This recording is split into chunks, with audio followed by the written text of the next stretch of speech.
Hey, Hello, everybody. Welcome back to Football United TV. I'm here with two great friends of mine, Talk MU and Bargav. Guys, how are you doing? yeah, good, my friend. How are you?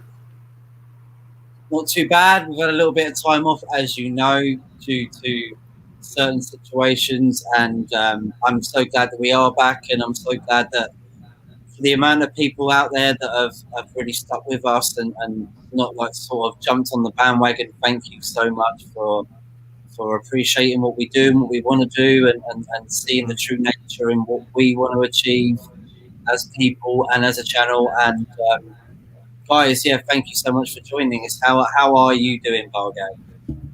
I'm good, man. I'm good. Great week. Right. Williams finally showed up. Extremely happy about that. He finally showed Great up. game yesterday. Oh, I'm excited wasn't. for like the coming days. Olympiacos draw. I'm excited to see what No, you guys can do against AC Milan. no Be chance. good I like don't think we've football got much theater. of a chance. But apart from I that, don't know. You think, Matt? it's good vibes I, all around. Great time to be a I football don't know. fan. You, I don't know. You think, Matt, about the AC Milan? Don't think we can do them. Do you think? It's a toughie. I know a lot of people have been saying that it's an easy route. I don't think it's an easy route for Man United at all. AC Milan have No been doing chance. so well in Serie A, haven't they? I mean, what can you say about that, Talk? Well, yeah, they've got some. They've got some talent, and they've you know, I don't know. I mean, I think what I'm trying to do, I don't know if I'm trying to convince myself, because I'm sort of preparing myself for a fall. Do you know what I mean? And I think I think if Ollie was to put out the right squad to start with, right, then with the right instructions, then and also then does the substitutions at the right time when it's absolutely when they need it. If it's not working, after the first 45 minutes at half time, he's got to have a backup plan to just change it there and then in the dressing room and make the players aware of that as well. So that it's like, look, if this first bit doesn't work out, then we've got to. This is our second sort of, go to. And if he does that, and again, depending on who he brings on, then maybe we might just be able to get something out of the game. But if he doesn't, and he just does that kind of rabbit in the headlights trick, you know what I mean, where it's like, oh, everybody's crying out, make substitutions, and he doesn't do it, and we end up getting now out of the game. But yeah, I don't know. It's a tough one because I so want us to win it because I think we do need to win a trophy this season and also I think Ollie needs to keep hold of that second spot because if he doesn't and we don't win a trophy, I don't know if the board are going to be thinking that it's going to be worth their while backing him. I don't know what you think about that. Yeah, what do you make of that, Bargav? Like coming from your perspective outside of Man United and using your new microphone as well. How's that feeling, Bargav, today? No, it feels good. This whole mic thing is really actually interesting. This whole Like Elvis right now. You're like Elvis, like yeah. No, but with the Man U situation, it's interesting because my biggest thing is like you have the toughest schedule coming up the next month, right? I've talked to people about this. Crystal Palace isn't an easy game.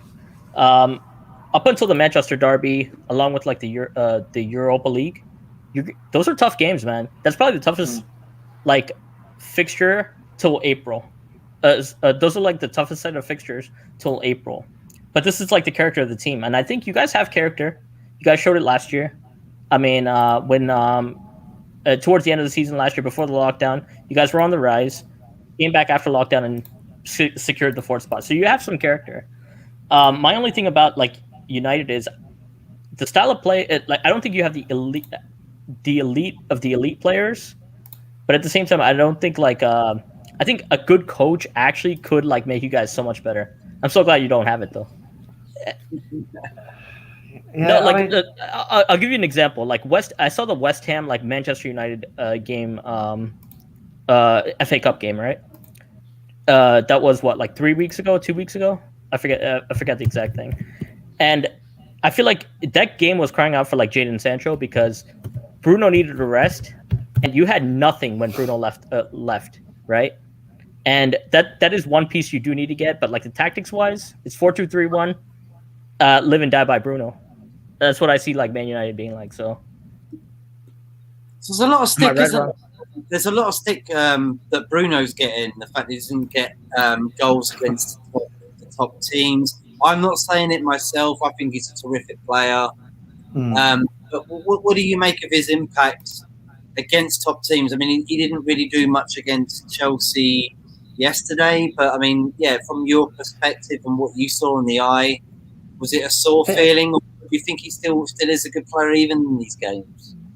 He's a good player. Talk to me or like talk Man U first. Are you asking me or like talk Man U? Sorry, I'll go first, Bag. Right.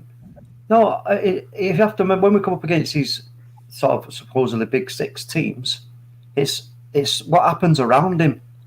If you look at what happens around him, because at the end of the day, you can't do. You know what? I was going to call him Park then. Bruno can't do everything. Do you know what I mean? He can't do everything. You could see the frustration when he came off after that Chelsea game. You know, I was reading a lot into that, and I was looking at that as if he was in his own mind. He was thinking, God, come on, look, I'm trying my best and putting myself about, but you know, it's just not working. It's just not working.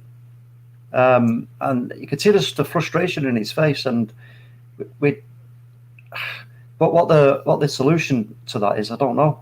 You know, whether we, well, I do know, but I know we can't do it right now because Ollie will not trust Fred to be a DM and number 6, and give maybe Van der Beek go alongside Bruno and let them two be the two.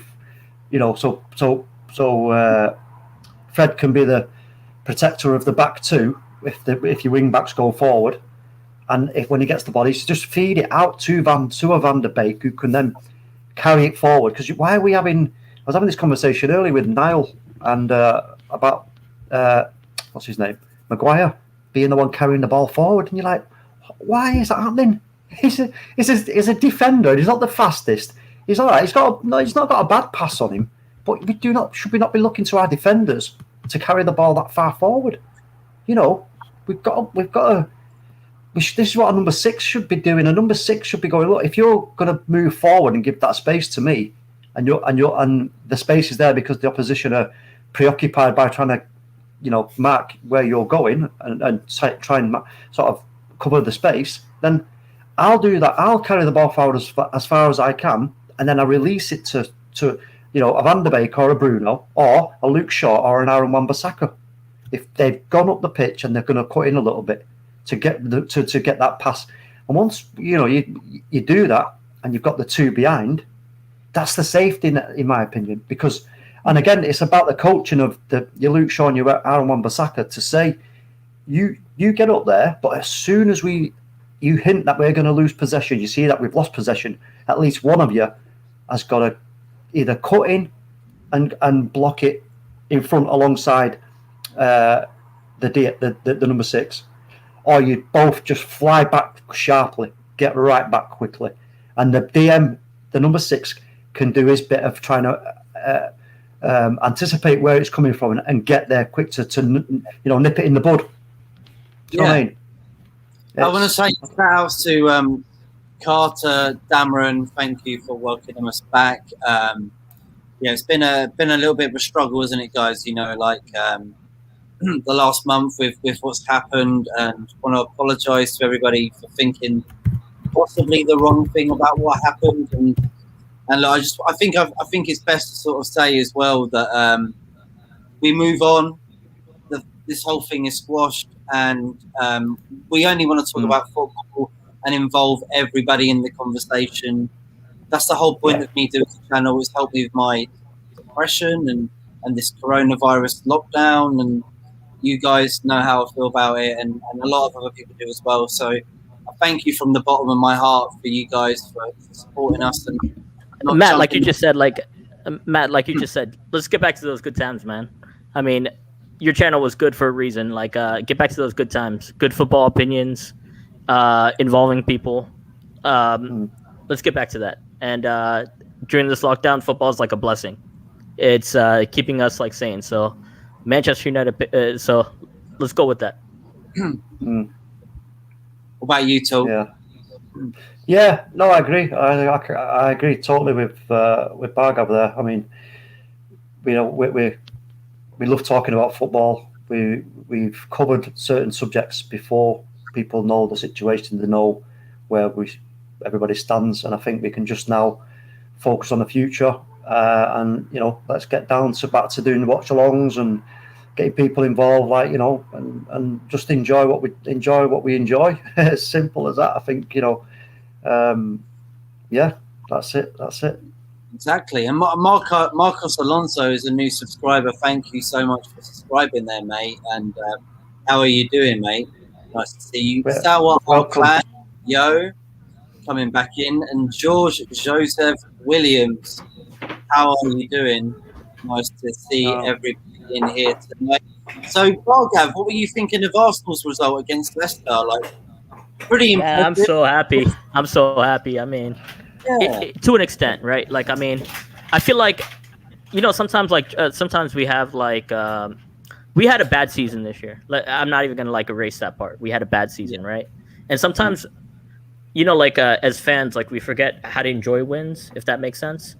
I hope we can get that was one of those times. I'm like, oh, this is I just want to enjoy this Arsenal win. That's what happened with me yesterday.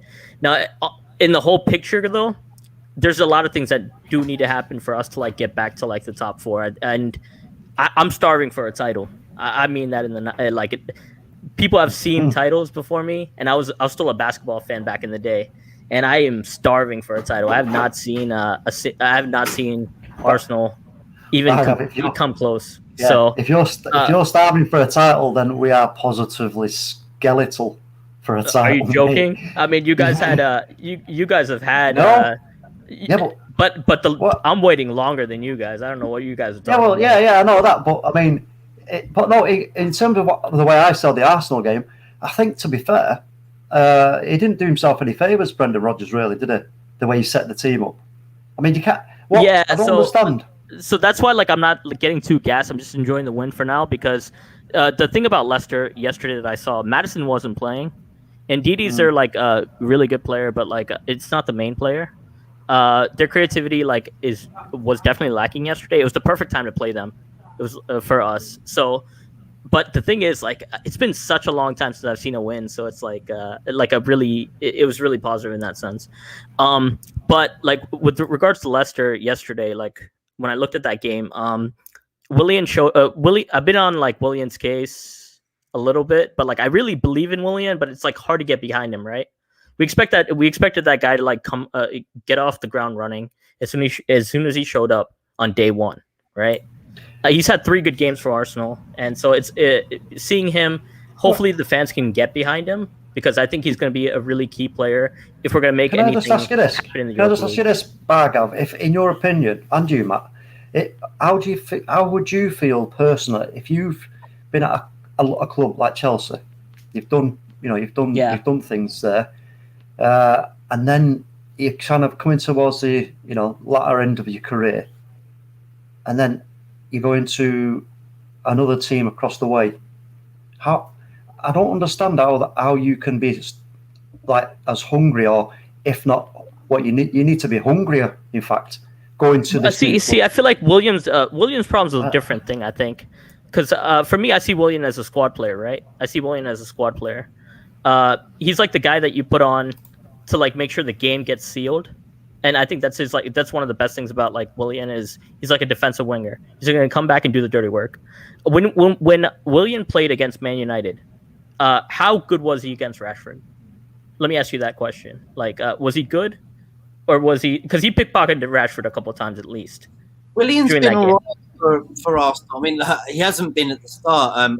By the way, shouts out to Jem, mate. Big up Gems. Yo, Jem. Big love to Jem, Indiana, and everybody else, man. Love you guys so much. Mean a lot to me. Going back on Willian, look, I think I read a stat. I don't know whether it was right. That Willian's made the most assists for Arsenal this season. Can you confirm that? Yeah. Like I have to look that. I mean, I haven't really like. I'm not a big like stat merchant. I just like watch my eyes. So I've seen a meme. I've seen a sort of meme or something on Twitter that sort of said that he was, but things like that can be true sometimes. You kind of think because like he might have had like at most like four or five assists because he had 2 in the Fulham game. He's had this with stats, right? Like when you look at stats all the time, it's like if a person shows up for like 5 games throughout the season, then that could be like he could be leading in the stats, right? Like if you had like 5 hat tricks, it's you get what I mean. So with Willian, it's like the hard part is like he's definitely lost his step this year. Like I mean, he's not the same person.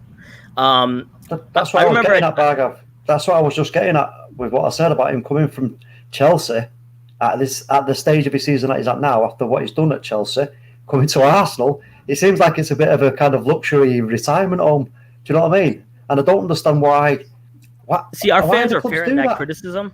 Our fans are fair in that criticism, in my opinion, because like you expect this guy to hit off the ground running, right? And like you're paying this guy like luxury money, right? I mean. And so this guy's like a veteran player, so you expect him to like get off the ground running. So sometimes like when I look at our fans, I'm like, it's fair criticism. The problem with Willian is like, I think when I look at like his like Chelsea performances, he plays a certain way that's maybe a little bit different at Arsenal because like Arteta is still like still a Pep like he's still like taught under Pep, right? And Mahrez had the same deal. Mahrez had the same deal like when he switched from Leicester to City. You're expected to play a little bit more wide, and it takes some time to adjust to like that sort of game as a winger. So that's why I wanted to give him a little bit of time, but I think 6 months is a bit too much. Like we expected it to be a lot quicker. That's the thing. Oh yeah. So talking about Mahrez, do you feel he's doing better at Man City, leaving Leicester? You know, the fact that he won the first title for Leicester in the Premier League they've ever won. Do you think he still prefers to be at Man City because they're playing Champions League, or do you think he's not got as big as an impact and as big as a role as he did have at Leicester? I think that's like the Wilfried Zaha question too, right? Like if you look at Zaha, he has a lot of freedom, and he's like in the system. He any coach that comes in, you have to like. He gets the freedom. He gets to like talk to the coach, and he gets to like do what he wants, right? So you get to express yourself better. With Mahrez at Leicester, that was a different Mahrez for sure. Like I mean, he gets to cut in a little bit more. Gets to like he has complete freedom. The thing is, it's like that's some of that freedom is gone, and so you have to be more clinical. That's a mentality thing. That's a mentality thing because it's a case of what do you want to do? Do you want to be a sort of one of the big fish in the medium-sized pond, kind of just battling for top 4, or do you want to go and be a small fish in a massive ocean, be part of a squad and be a winner? Let me ask you this question though. Like it's like for anybody in any profession, right? You have certain skills that you want to show off to the world, right? Certain places will allow you to like develop those skills and like show them off better. Is that situation? Yeah, but no. Is that situation better than like a? I would rather. No, hold on. I know what you're saying. But I would rather be associated with, let's just say, for example, Harrods, for my skills that I do. Yeah. Right. As part of like a big award ceremony, like all these people here have done a great job for Harrods. It's blah blah blah blah, rather than being like the one in a 2-person setup at Morrison's on a stage. I'd rather be on a stage with 10 other people for Harrods than I would be on a stage with 2 people for Morrison's. If you get, you know what I'm saying? It's about what you want to be associated with is a club and a manager and a style of play, and everybody's saying you're playing some of the best football I've ever seen in the league. You're winning this, you're winning that. That's what you want to be associated with as a player, because otherwise, what's it about? You've already made your money. And you've got a license as a player to go off after the game and print money, either in media or in management if you so want to. So that's, in my opinion, when you get to that stage, it's just a case of you want to be associated as a part of a winning team, as part of a club that wins things, because that's I mean, what I you're don't know. remembered for. I think it's where you're at in life, man. Because I guarantee you, like, not every personality fits every single situation. You have to have Well, not a everybody's really no, good fit. that's it. You're right there, but what I'd say to that is not everybody has got that mentality that they can handle being a winner. Some people think it's easy. It's like saying, "Oh, yeah, I'd love to be a rock star," and then if that opportunity really came around and it was given to you, and they said, "Go on, then, there you go." Some I guess people go, "Oh, can't do it." I guess you've got to start off somewhere.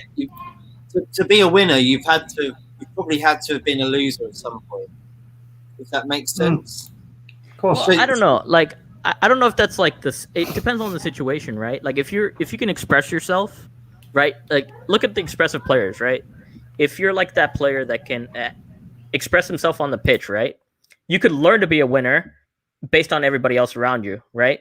But you also have to remember, like, a lot of teams, they're not going to have like the best players around them based on financial restrictions, bad coaching, bad management, right? So it's like there's a lot of things that go into winning in that sense. Like, for example, if you're gonna just say like a star player, right? Like, do you guys feel like football is like a sport where you can have like one or two stars and they like control everything, Depends. and you can expect them to win? See, basketball is a little easier because there's only 5 people, right? With football, I feel like it's a bit harder to like just have that one star and be like have the expectations all the time for that guy to win. Again, this is mentality thing, Bargav, because if you're in a team, right? Let's just say you're in a team like I don't know where one player's getting treated differently to everybody else. You cannot. If that player is doing bits for your club and you're winning left, right, and centre, right, and it's mainly because of him, you cannot start moaning about him being treated differently. Like if he's not getting pressure for turning up late for training, or he's getting an easier schedule, or he can dress however he wants when he's around the club and all that kind of stuff. Like a player at Manchester United springs to mind who would get treated very differently to everybody else. But it seemed to me that nobody really questioned that because they understood the importance of the player. And if it is bringing results, this is again, it's a mentality thing. You have to be man enough to say, okay, you're better than me. You're doing bits for this club. We're winning because of you. Hats off to you, mate. Great. That's all I want. If you can be talked about on Match of the Day in Europe, especially this is what Man City want. They want to be talked about in Europe. This is the big thing for City, isn't it? We know that. Then you're having a great career, aren't you? Actually, that's a good question. Here's the question. I'm gonna like talk about that real quick. Man City is a team, right? It's like a team, right?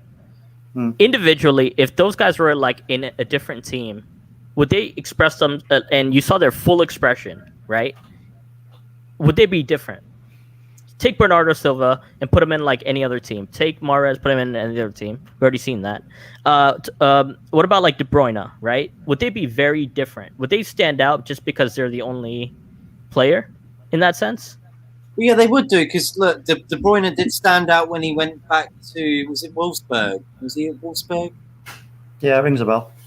See, De Bruyne, yeah. So he left Chelsea, went back to Germany, and then he got plucked out from there. And that wasn't exactly the biggest team in Germany, and look how well that's done for Man City. Do you know what I mean? So you can get it in football. You can get a player that. I mean, look at Salah as well. It's the same example. Yeah. Chelsea didn't do very well. Went to Roma. You're thinking you're at Roma. You're not going to get out of there now. You're kind of stuck there now. You might fall to Galatasaray.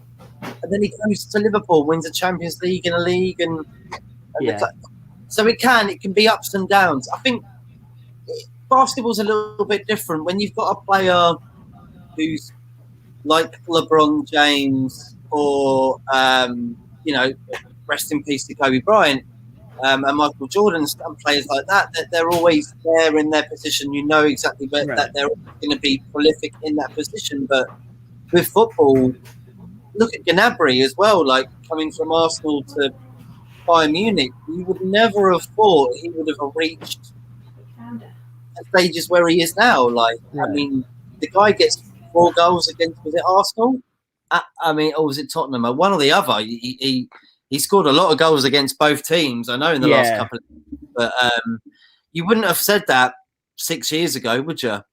That Gnabry That was going to Barcelona, I think, right? It's Barcelona and like last year it was like Barcelona, I believe.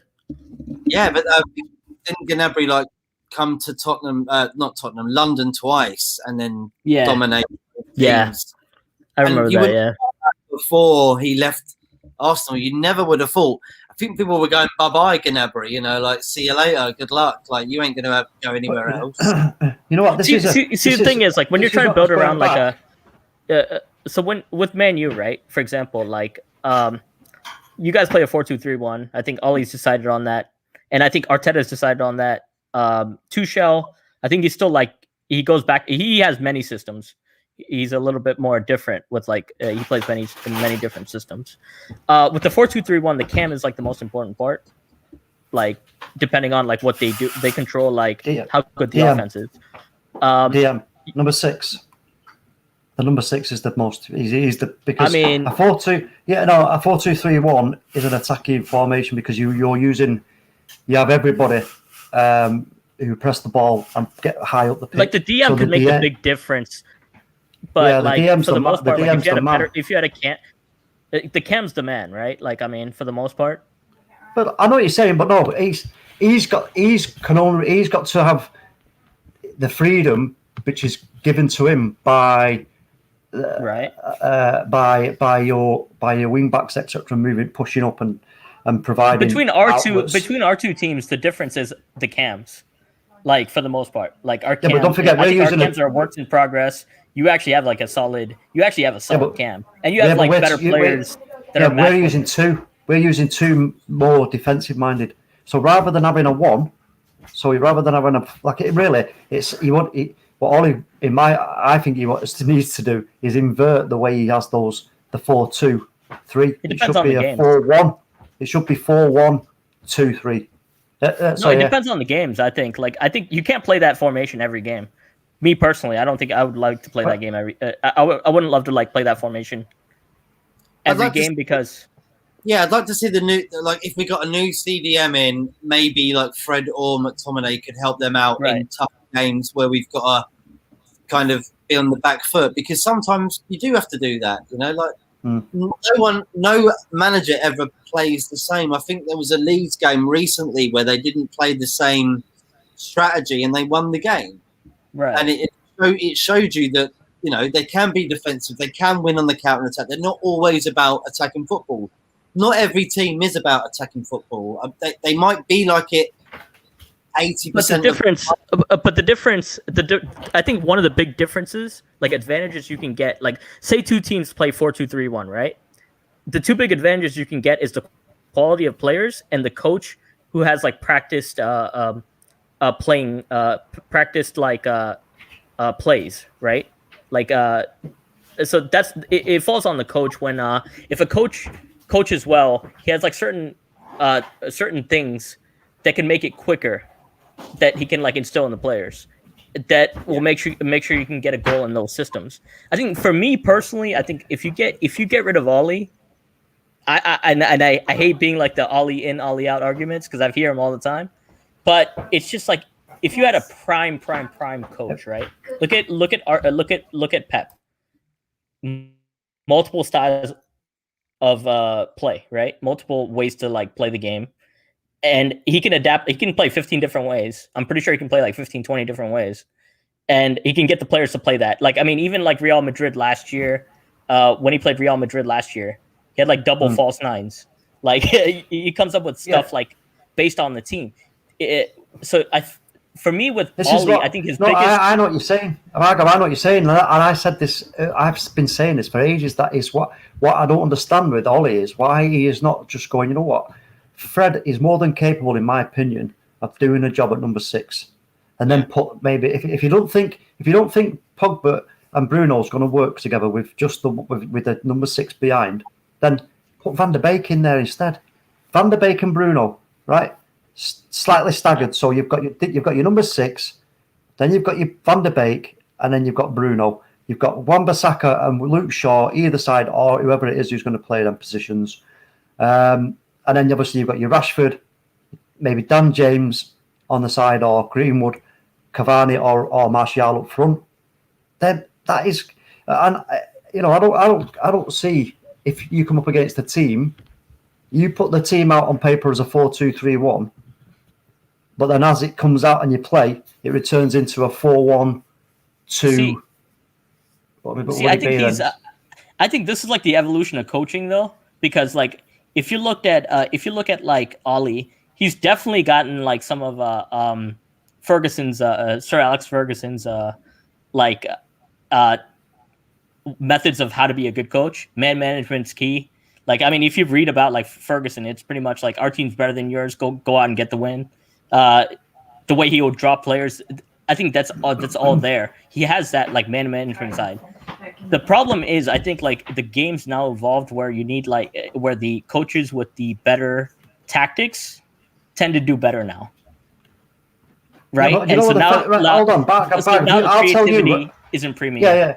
I'll tell you where we're going wrong. Where a lot of the time we go wrong.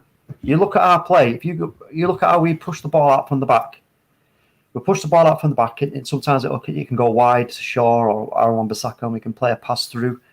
If it's McSauce playing, Scotty McTominay, whoosh, he'll carry the ball, he'll make a pass, gets to Bruno Fernandes, he'll make a pass, it goes wide to Rashford, and then from that moment on, everything just slows down. There's like two debates about that. I want to ask you both this. The real Mo Lester, shouts out to you, mate. Would you take Gabriel? Oh man, not the eye patch. You just got baited, by the way. You just got baited. You just got baited, by the way. I got baited. Real baited? Yeah. Come on now, stop it. Yeah. I wouldn't take. You got us, man. You got us. You got us, real. Yeah.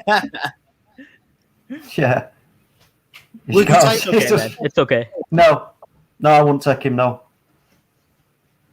Why? Just no. Not you. Not your. No. Margaret, would you? Oh, you already have. You already have Gabriel. Are you happy with that at the moment? Like.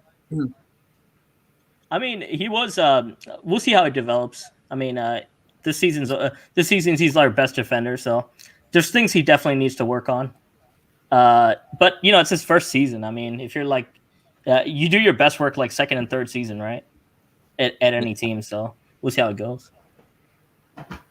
So, what we're thinking about? You was talking about the Europa League. I know Bargav, you got him Olympiacos again. They did knock you out last time. How are you feeling about that? Just to end off the stream. Happy. How are you feeling? Happy. Revenge game. I mean, look. It's a grudge match. Our players better show up because they got beaten last year. We went out, and we also went out because of the away goals rule last year. Like with away goals shouldn't count after 90 minutes. They shouldn't count for the second leg. But we got out. They should feel pretty pissed, and they should show up and give a performance for this one. So I'm happy about this because we're gonna rewrite the wrongs of last year. So I'm pretty happy with it. Let's see what the character of the team's like. So I want to see what that's why I'm happy about it. Now, as far as like the actual game, I'll tell you more towards the lead up.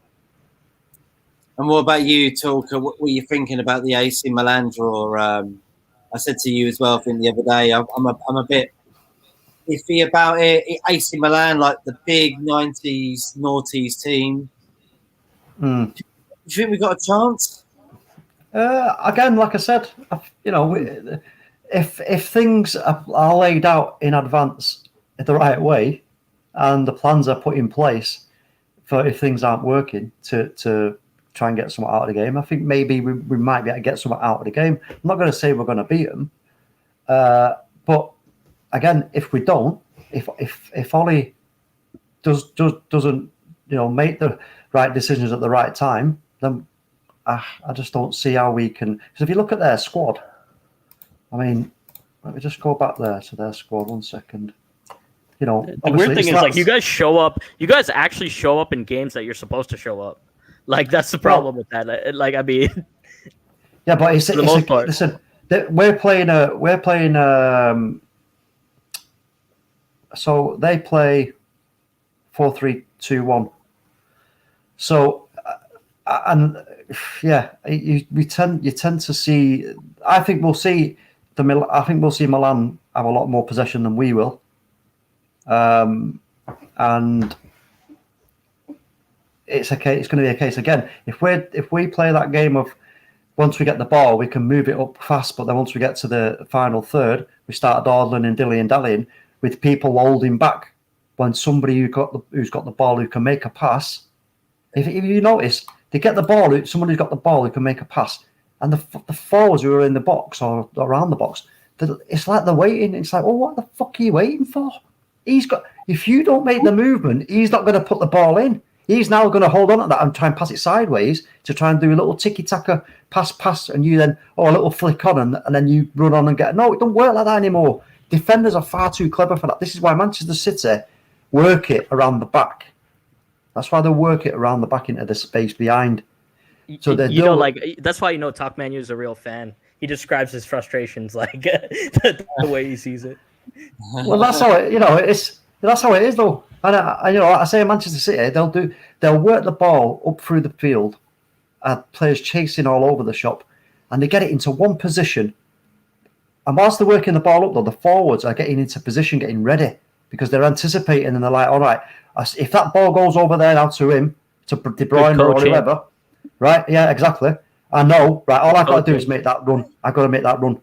As soon as that ball has gone to that player, you're off. You're on your back. You run across the back line. You're waiting, because as soon as his foot hits that ball, you can peel away then into that space.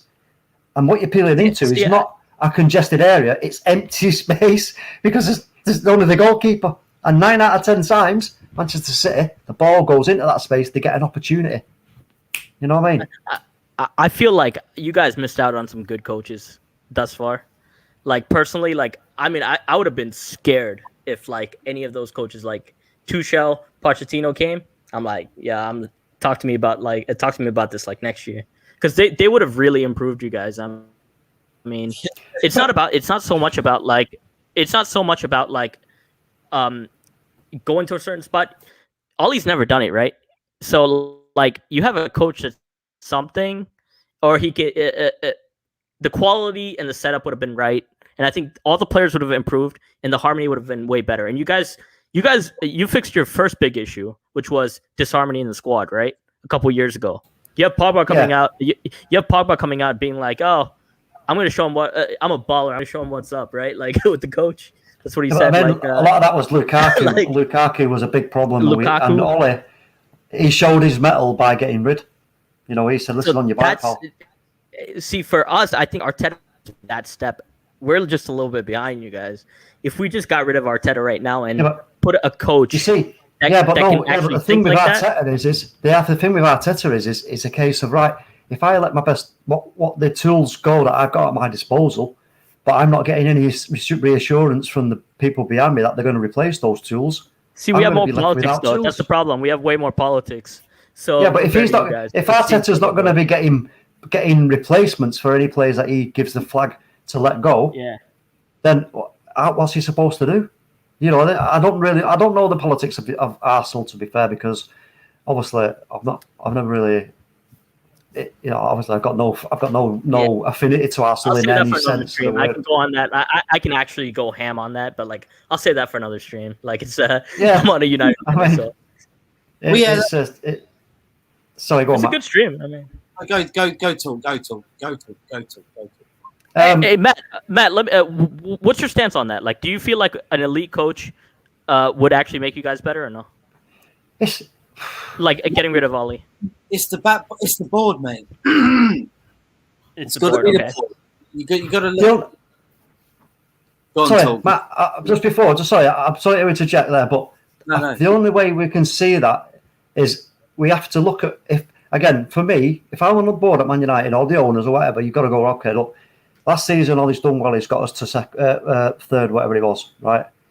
And then, right, okay, that's all right. We spent a bit of money, we brought some players in. This time we're in second place now, right? Great, all right, we're in some cup competitions. If Ollie holds on to that second place and actually gets us to a final and maybe even wins one of these cup competitions, but especially gets us to a final, minimum, I think that's got to be. Minimum has got to be a final, preferably a win. Then you're going to be thinking, okay, this is improvement, this is progression. Okay, let's do it. He's going to get money. And I mean, I feel bad for some of your fans, but like, I'll be honest, I'm going to enjoy when he doesn't, and I have a feeling he's not going to do it because he hasn't. What's better? I just don't think he has the know-how to actually be better than some of the elite managers.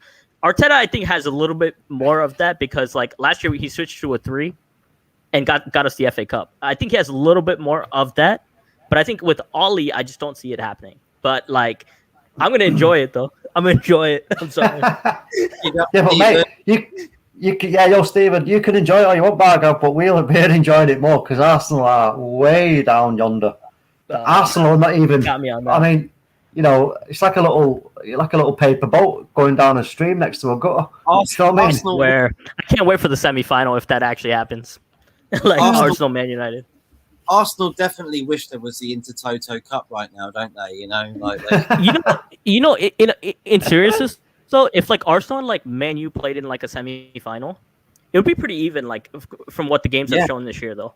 Like I think we balance each other out. I mean, with our systems, and because of Ollie's ineptitude, it's like pretty even. I'm sorry, like it's pretty even, like in that sense. Like because I've said it loads of times, Bargav, and talked that. It's a strange season this year, you know. Not just in this league, in many leagues. I don't know whether it's to do with fans being in the stadiums or not, or the fact that decisions are being different due to VAR and referees, and there's loads of different little things here and there that might have made it different. But it just seems a little bit different this year, and I think next year, I think we'll see it back to where it should be, where teams are running away with it, instead of this year where Man City were out of it, Liverpool were well ahead, Liverpool were well lower, Arsenal were in a relegation battle. Now they're like going back into Europa League spots. It's just a weird. See, for me, like I feel like the fans' effect is a weird one, right? Because I don't know if it's I know Steven, I know Steven's gonna hate me for that, but but you know, with the fans, I feel like all those 50-50 games, the fans are like the big tiebreaker in them. I think that's like the big difference, right? Like even when like the top teams, like that's why like the home advantage is like dead this year. So we've kind of seen like the tactical side of things where we have to like actually watch the games and be like, it's the manager's fault. But I feel like once the fans get back, it's a little bit different. Like for example, you score a goal, momentum changes. The whole fans are behind you. The energy's like changing. Like we don't have that right now. Yeah. You're right in that sense. Like, I like. Do you guys think it's a good thing or a bad thing without the fans? No, it's definitely a bad thing. It's a bad thing because at the end of the day, you as a player, you feed off that, don't you? You know what I mean? If you feed off it, you need it. You need that energy. Because I mean, I guarantee you, like if you did a step over and like just made a player look bad, you feed off that, right? You score a good goal at the right time, you feed off that. A good tackle, you feed off that. But there is more skills in that sense, though. I think Gary Neville said it. He said he'd go in for a tackle, then slide off over the pitch, over the boards, and you get a few digs. Like from the fans, like as he's getting up and getting back out. Do you know what I mean? He's like, he said it yesterday. He said it yesterday actually. And that's what it is. That's what football is. Like even the players sometimes can take that. These days, you'd probably get sent off and be all over Twitter. I mean, what Eden Hazard did to that ball boy, you know, like you wouldn't. Yeah. You wouldn't, 10, 20, 30 years ago, you'd have kicked a ball boy and everyone would have been like, like don't worry about it. But at least, you know, if I played though, I feel like I would love to go to away games and silence the crowd. I'll be honest, I'd feed off that, but like not everyone's like that. Like I guarantee you go into like a stadium of like 60,000, right? Every mistake is like scrutinized. For you though, Bargav. Yeah. For you, Bargav, with Arsenal, is hey. if the fans come, if Arteta's still there when the fans come in, that you've got to think about when Arteta hears that news. the fans are coming in back next week, full house. How's that going to affect Arteta and his mood? Yeah, that's the part I think he's like lucky to be in the job right now, because like I think the fans would have let him hear it. And you have to remember, like when Emery got fired, like the toxicity of the fans was like heard, right? If you remember that, like I mean, as sad as it is to say, and I don't want to get into the Emery thing, he wasn't good enough for the club. Neither was Emery. Emery and Arteta both were not good enough for the club, my opinion. But like at the same time, like you have to remember, like the way Emery was going, his decisions and everything got him fired. But a lot of that had to do with like the fans, right? Right now, Arteta is like having the luxury of not having fans. Like, I mean, the board doesn't have to do anything because they're not hearing about it every day. So that's like one of the big differences this year too. So, I mean, big up Jerry in the house as well. Thank you, mate, for supporting us. For all the Arteta in fans, I hope like Arteta appreciates his blessing, because no coach ever gets like this much like leeway. So I hope he's like learned a lot this year, in that sense. So, what do you guys think? I mean, go on it is in terms of the way you've been playing and some of the results and everything else. But again, you don't know what you have to remember how are the Cronkies and the board etc. looking at this. Are they sort of in the mindset? Way too political, man. Another stream. No. But there's no other way of looking at it, because you can't look through the window without opening the curtains, mate. You've got to, what I mean? You've got to open the curtains, mate, and look in there, because if you don't, then you can't give an opinion. Do you think David Moyes would have? Let me ask you this question: like, do you think Moyes or like Van Gaal would have been given more time if they were in Arteta's position this year? What at Arsenal, you mean? Like, for example, they had like no fans in the stadium, and like take David Moyes, right? Do you think he would have been given more time with those performances? No, not with the position that you're in. No chance. He didn't. It's the same exact situation. Like that's why Arteta has the biggest blessing in the world right now, and hopefully, I don't think that's we get something out of it. Yeah, well, surely the owners, Kroenke and whoever else, and the board are not just sitting into themselves. Well, the fans aren't in, so it's all right. We haven't got that pressure to get rid of him. Surely, though, because at the end of the day, they've got to have the mentality of this is Arsenal Football Club, one of the biggest clubs in England, right? Why should we take that kind of mentality of we'll just sit here and put up with this? No way. So why they're persisting and giving him the time? And I don't know. Well, it seems a bit. I mean, unless they think that there's a big what's that? Talk MU. The Cronkies don't care unless they want. All right. Yeah, well, yeah. I mean, Stephen and you know. Let's talk about it in another stream. Actually, let's talk about that in another stream. But yeah, anyway, for today though, like I mean, so it seems like as far as like the weekend goes, are you guys like happy with the result? Let's end it on that note. Like, let me ask you that question, and we'll end it after that. I hope to see more from my team, Willian's side, Pepe's side, and everything.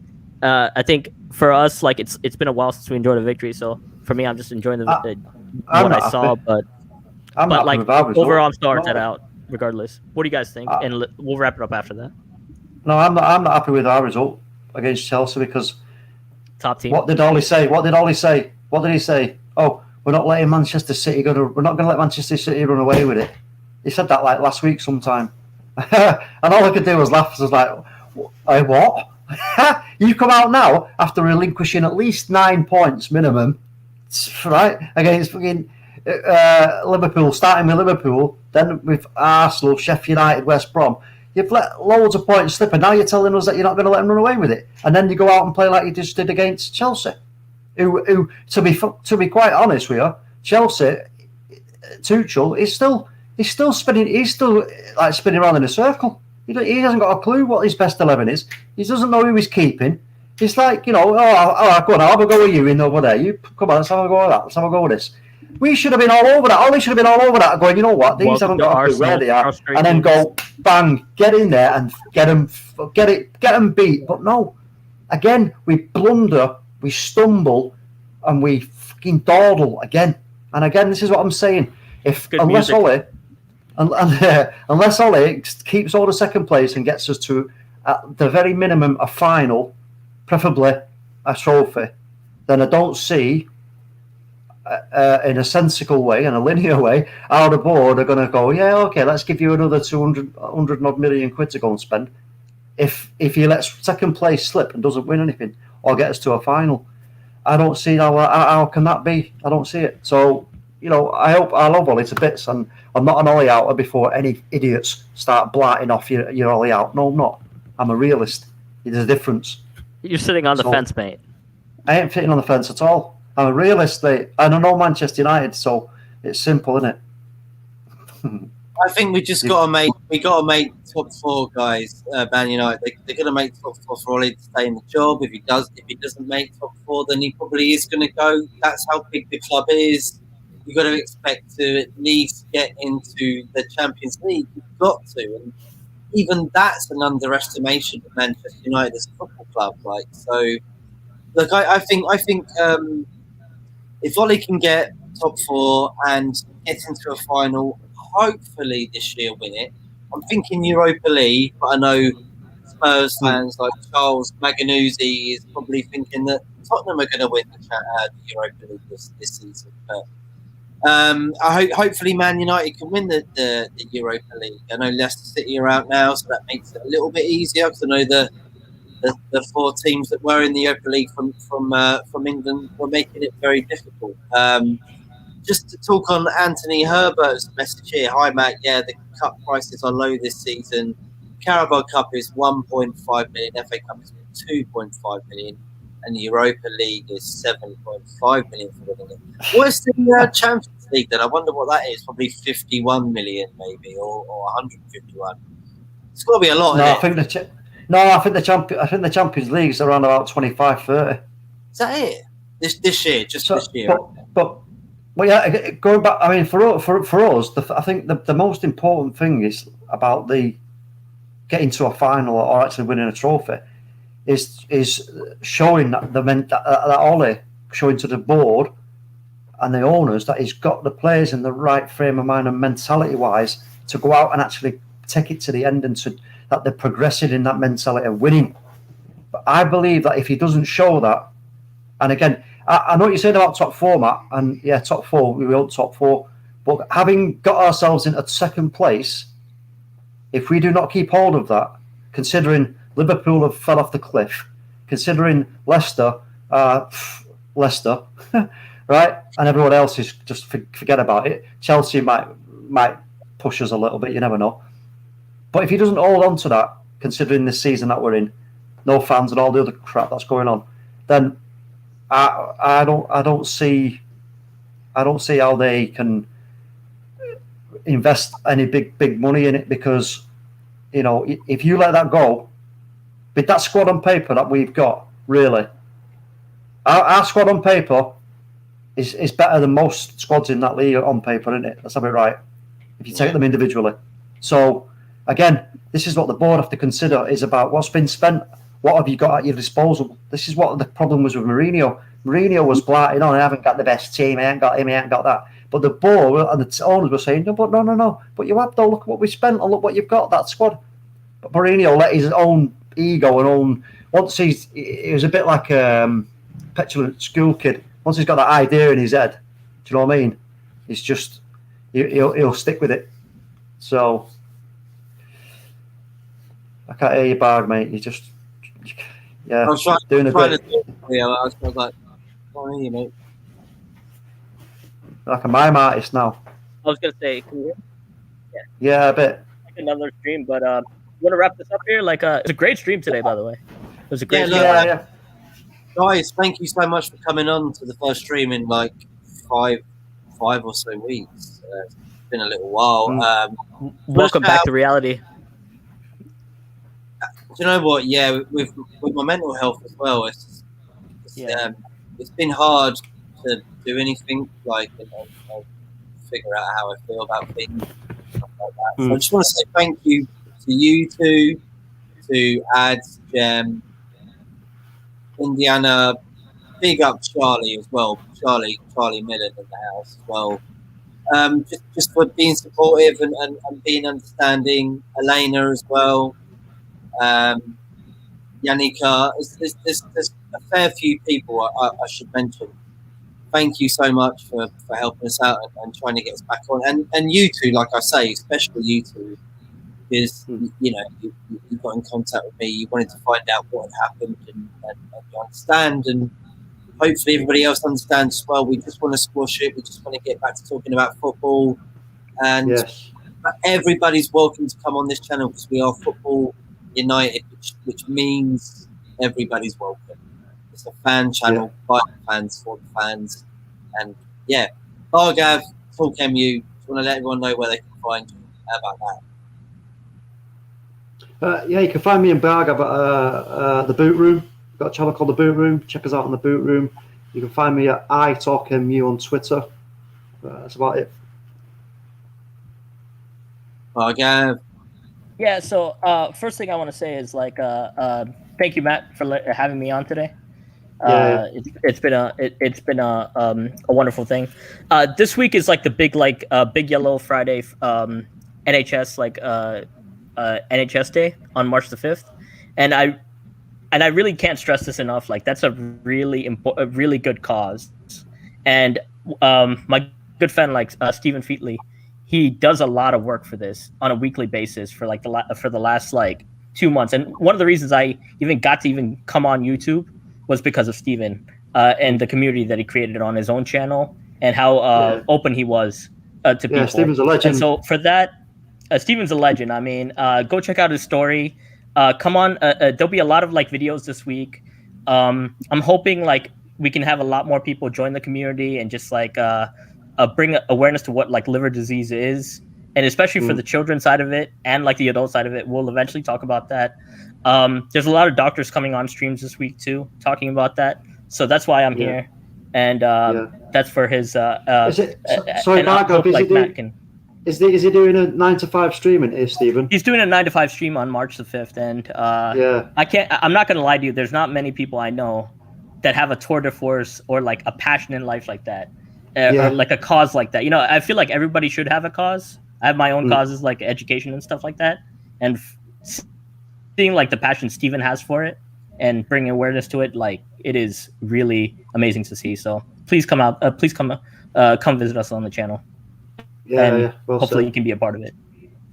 So he wrote here as well. And as far He said the No CLDF Children's Liver Disease Foundation thinks it means a lot.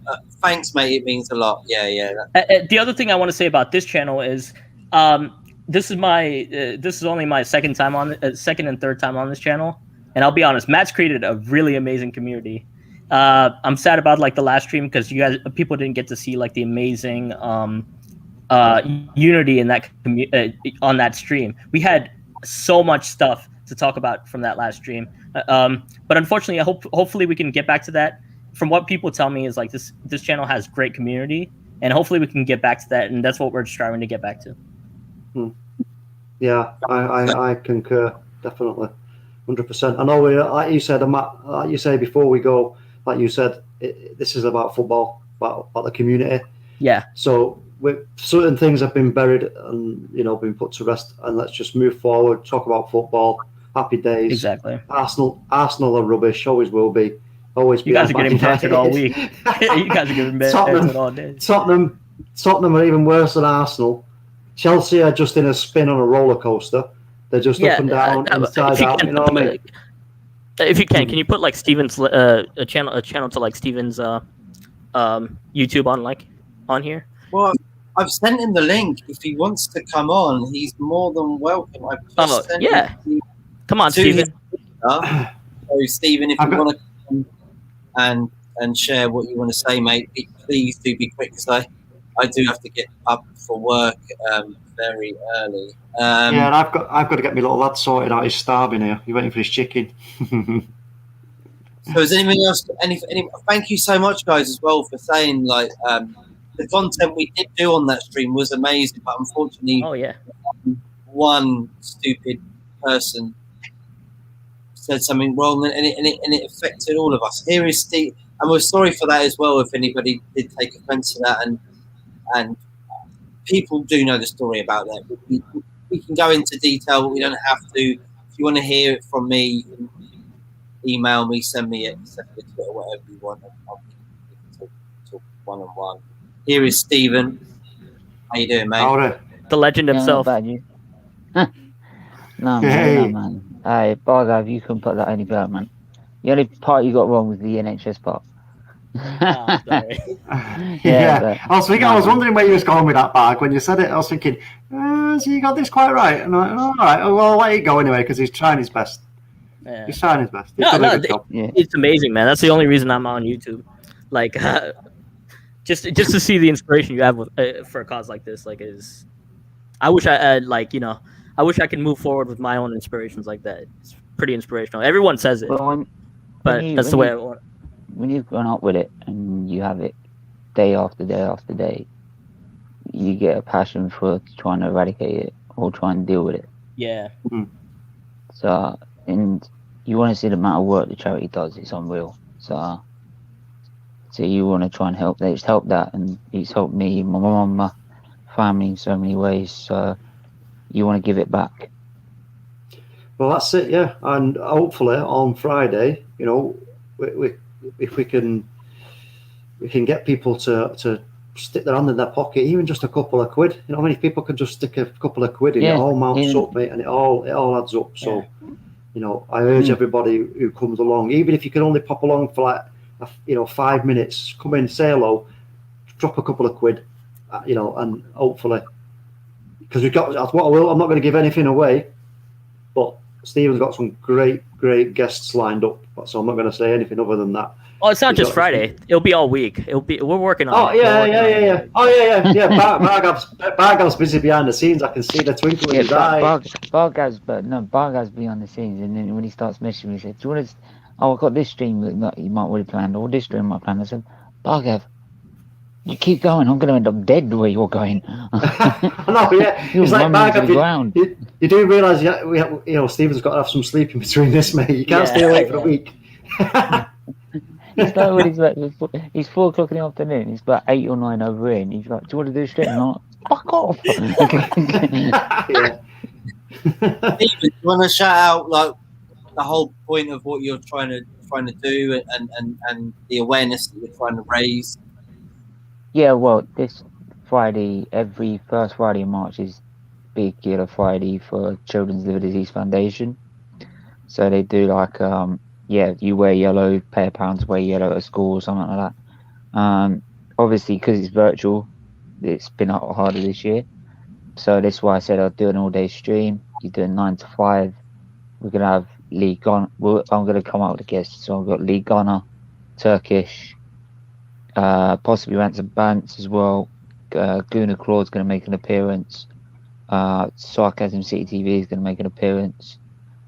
Yeah, it's just a load of great guests that are gonna come on, and also they're gonna put their links in their descriptions to try and raise money, because obviously I'm not monetized yet. So because once I do get monetized, we'll be sending regular donations to the charity as well. Yeah. Cool. It'd be great. So guys, do you want to shout out your social medias so we can get off and do this? And thank you everybody for joining us today as well, especially you, Stephen. Thank you for coming in at the end there, mate. No, it's more mate. I'm glad you're back on fighting on the YouTube scene. Thank you, mate. Thank you. Do we do it again? You've both done yours. Maybe it's Stephen's turn. Yeah. Go on, Have you Steve. both done yours? What, me? And talk done yours, yeah. What's that, I sorry? think Have you said where? Oh, yeah. Yeah, All I've right. said, yeah. Sorry, Cool. sorry. Right, Stephen, where can we find you, sir? Well, like I said, you can find me on SVT TV doing You did that already? streams. No. Oh. But yeah, I do football. I do not just Arsenal streams. I do football streams. Like, just though it's an Arsenal base because I'm an Arsenal fan. Any fan can come and pretty banter us really, but but we do F1 as well.